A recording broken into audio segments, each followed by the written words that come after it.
আসসালামু আলাইকুম ওরহমতুল্লাহি ওবরাকাতুহ। প্রিয় ভাই ও বোনেরা, আল্লাহ তাআলা আমাদের সবার দোয়া কবুল করুন। দোয়া হলো ইবাদতের মগজ, বান্দা ও রবের মধ্যে সরাসরি সংযোগ। আল্লাহ বলেন, তোমরা আমাকে ডাকো, আমি তোমাদের ডাকে সাড়া দেব। কিন্তু কিছু বিশেষ সময় আছে যখন দোয়া কবুলের সম্ভাবনা আরও বেশি। রাসূলুল্লাহ সাল্লাল্লাহু আলাইহি ওয়াসাল্লাম হাদিসে এগুলো আমাদের জানিয়ে দিয়েছেন। চলুন কয়েকটি গুরুত্বপূর্ণ সময় জেনে নিই। প্রথমত, রাতের শেষ তৃতীয়াংশ, তাহাজ্জুদের সময়।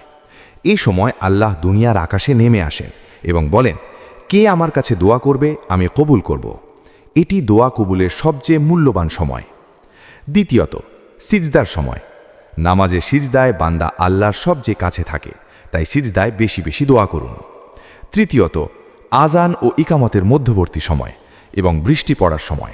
হাদিসে আছে, এই দুই সময়ের দোয়া ফিরিয়ে দেওয়া হয় না। চতুর্থত, ফরজ নামাজের পর এবং রোজার ইফতারের মুহূর্তে রোজাদারের দোয়া বিশেষভাবে কবুল হয়।